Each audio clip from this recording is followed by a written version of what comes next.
The stable economic growth requires a sound and efficient institutional structure. However, in developing countries where formal economic institutions are not sufficiently developed, informal institutions and codes of economic behaviors play important roles that complements the formal institutions. And these functions of informal institutions have some economic rationality to a certain extent, but they are criticized as the major cause of the collusion between banks and companies, as well as political influence on economic activities. So governments have often conducted major economic reforms. In Indonesia, the case of Indonesia, the government of Indonesia tried to pursue the reform policies after the Asian crisis in 1997. However, the effects of reform may be limited, since the social code of behaviors and the informal institutional framework are not addressed by the reform and survive long after the change of formal institutions. In the case of Indonesia, Sato clarified that the ownership structure, means that the ownership structure of companies did not change substantially, and Walter also pointed out the proponents of the international standard projects underestimated the difficulty of promoting compliance in emerging market countries. So the purpose of this study is to examine if Indonesian corporate financing activities changed after the reform policies were implemented in the post-Asian financial crisis. This study focuses on three questions. The first, did the financing behavior of listed companies in Indonesia change after the Asian financial crisis? The second question is, if so, what were the major differences in corporate financing pre- and post-crisis? And last question is, how did the post-crisis reforms modernize the financial behavior of listed companies? So we try to answer these three questions by conducting a simple econometric analysis of capital structure of listed companies in Indonesia.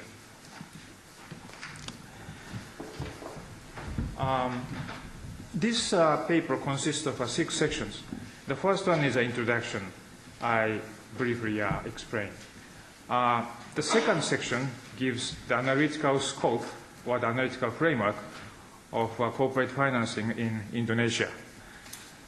Section 3 overviews the corporate financing activities before and after the Asian crisis, but this section will be skipped to save time. And section 4 and 5 are the core of this study. In section 4, I would like to explain the methodology, and section 5 gives the expected result of the estimation. And section 6 is the conclusion. So in section 2, this section, I would like to briefly explain the analytical scope of corporate financing activities of listed companies in Indonesia. So the most basic theory, corporate financing theory, is Modigliani-Miller theory. And everybody knows if some conditions are satisfied, the corporate value does not depend on the capital structure. But these conditions, say no risk of bankruptcy, or the no tax, or the symmetric information, are not satisfied in the actual world. So we have to relax the condition. If we pay attention to the risk of bankruptcy or the existence of corporate tax, these factors may affect the choice of source of funds. And also, information is not symmetry in the world, so the asymmetric information brings about the so-called agency cost problem. And this agency cost problem affects the choice of source of fund again. And in Indonesia, listed companies is characterized by highly concentrated ownership. So actually, shareholders of listed companies are identical to the top management of those companies. So there is no serious conflict over interest between management executives and major block shareholders. So this conflict over the interest can be negligible. But on the other hand, information about the corporate behavior is disclosed quite limited. So information disclosed by companies is relatively low. Therefore, a serious agency cost problem related to fundraising activities is likely between outside creditors and management executives who are identical to major shareholders, or between small shareholders and management executives.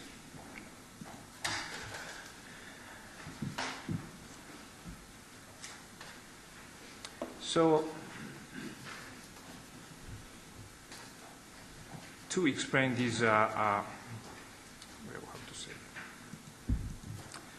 the relationship, in this analysis,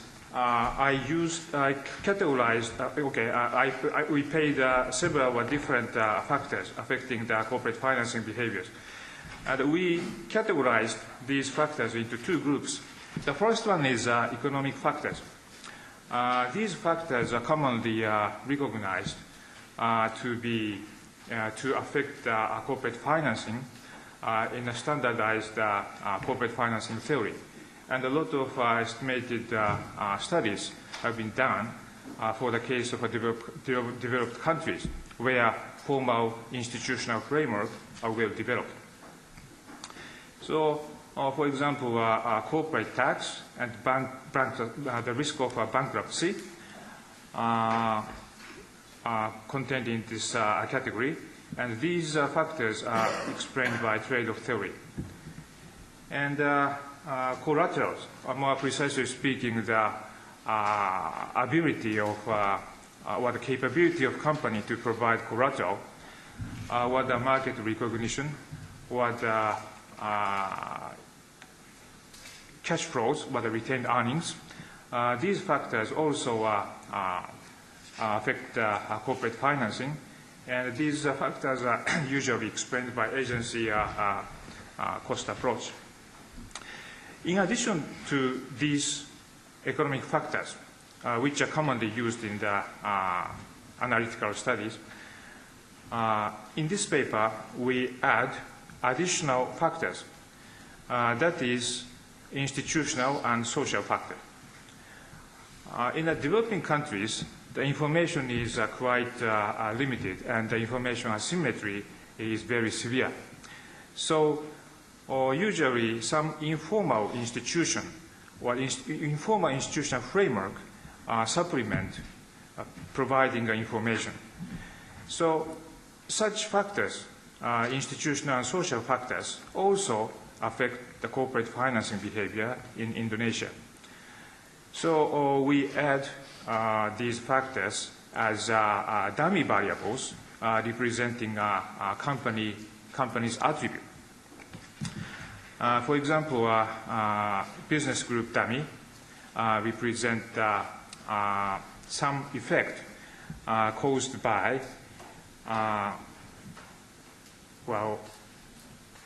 by belonging to companies belonging to a business group. Also social factors such as ownership, the ethnicity of ownership also added to the elements.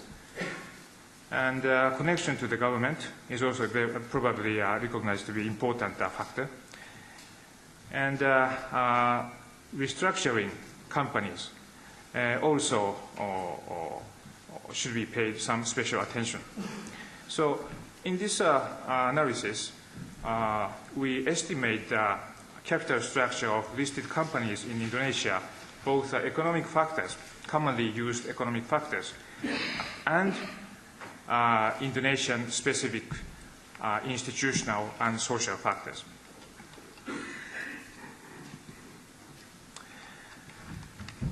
And after the Asian financial crisis, a wide range of financial and corporate reform policies were implemented. And restructuring of capital structures and the reform of the financial systems instituted new management disciplines to prevent collusion between banks and private companies, and thereby exercised considerable influence over corporate financing. So we set two hypotheses to be tested. If these measures mean the reform policies, successfully modernized Indonesian corporate financing after the Asian crisis or after the reform policies, our estimation analysis would show, first, the influence of economic factors on the fundraising activities of listed companies would fit better to the expectations of corporate financing theory, standardized corporate financing theory. And second, the influences of social and political factors. That means Indonesian-specific institutional and social factors on the fundraising activities would be weaker after the reform policies.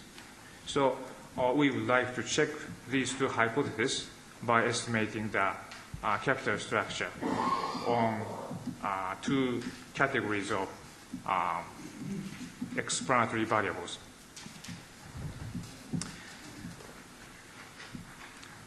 Well, we used the two-step estimation. In the first step, we estimated the capital structure of the listed companies by using a fixed effect and balanced panel model. The purpose of this estimation is to estimate the effects of economic variables. Economic variables contains corporate tax and business risk, explained by trade-off approach, and credit worthiness and ability to provide collateral, explained by the agency cost theory. The characteristics of each company are contained by the fixed effect in the estimation. Following the first step, we estimate the second step. At the second, we regress the fixed effect, which was obtained by the first estimation, to the dummy variables representing Indonesian corporate companies' attributes. The purpose of this estimation is to observe how institutional or social factors of each company affect its capital structure. And we also analyze the pre-crisis and post-crisis differences at both steps, the first step estimation and second step estimation. This is the estimated equation we used in the first step. The explanatory variable are three different types. Debt ratio, the total debt ratio, long-term debt ratio, and short-term debt ratio. And explanatory variables contains three different types. First one is the fixed effect for each individual company. And the second category is economic variables, which are commonly used in the estimation analysis for developed countries. And the last one is a control variable, representing the change in macroeconomic circumstances for each year. The explanatory variables used in this equation are these. For example, the first one is the rate of required earnings. This is the proxy of the free cash flow. And the expected sign of this coefficient is negative. The second variable is the rate of corporate tax, which is the proxy of the effect of corporate tax. The expected sign of this coefficient is positive. The third economic variable is the rate of fixed asset. This is the proxy of the ability to provide collateral. The expected sign is positive. The next one is the firm size. which is the proxy of market recognition, and expected sign is positive. The last one is a business risk. The expected sign is negative. And there are three control variables. The first one is the time year variable. Second one is the crisis dummy variable. And third one is the mini boom dummy variables. In the second step, we use this estimated equation. The dependent variables are estimated from first step estimation. So that this is a combination of fixed effect for each individual company plus error term, or the error term. And this dependent variable is regressed on corporate attributes representing institutional and social factors. These factors are represented by the dummy variable, and the dummy variable have three different categories. The first one is ownership dummy variable. Indonesian listed companies are classified into several different categories according to the ownership. For example, the ethnic Chinese company, the foreign company, the government linked to a government-owned company, and the ethnic Indian companies. And the second one is the effect of the business group. If the company satisfies these three conditions, we categorize those companies into the core company of the business group. The conditions are, the first condition is, the directors are the family member owning the business conglomerates. The second condition is, the scale of the operation is large in the group.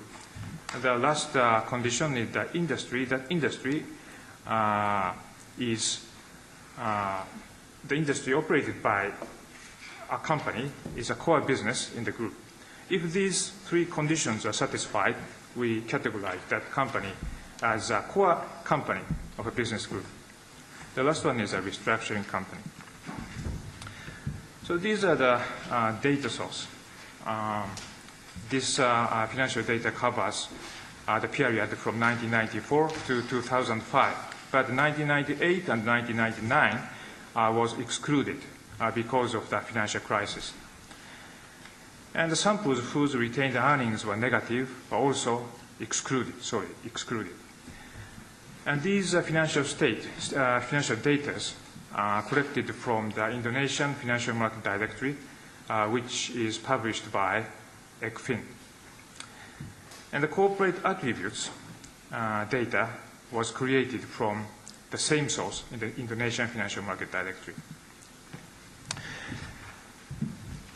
So, according to our estimation, we could find several interesting results. This table shows the expected estimated result of first equation. Before the Asian crisis, the signs of some important economic variables like a tax or the fixed capital do not satisfy the theoretically expected signs. But after the Asian crisis,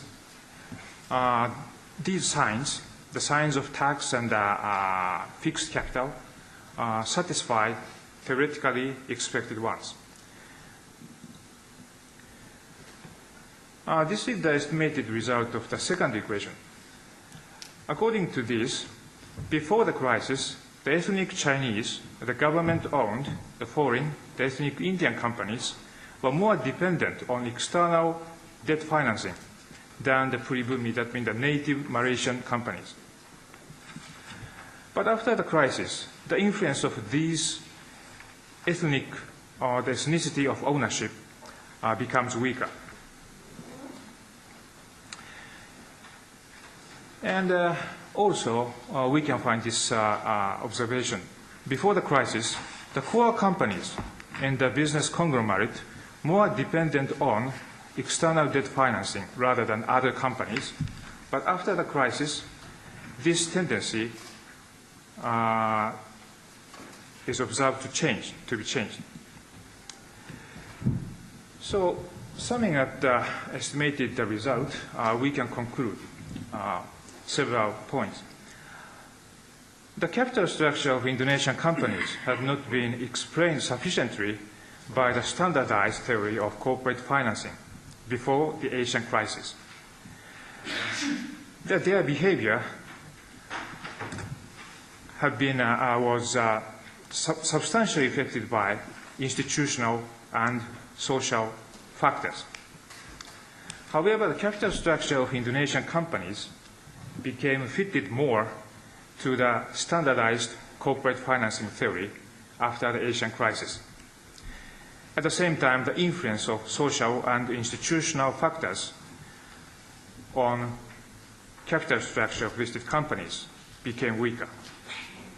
So this significant change can be considered to result from institutional change caused by the financial and corporate reforms pursued by the government in the post-financial crisis. The estimation results demonstrate that only companies with a high collateral providing capacity are able to borrow long-term external funds. So this observation shows some limitations of the reforms. This observation suggests that the agency cost incurred by information asymmetry was a critical determinant in corporate financing in Indonesia even after the Asian financial crisis, and collateral providing capacity has still the most important and significant impact on the determinants of long-term debt ratio. So to solve this problem, we list up several policy implications. The first one is, it is necessary to promote corporate information disclosure for the benefit of external investors and creditors. And furthermore, it is essential to build a legal framework for smooth liquidation of collateral and speedy reconstruction of failed companies. And finally, the development of capital markets, such as stock and debenture markets, is required to meet the demand of large-scale long-term debts.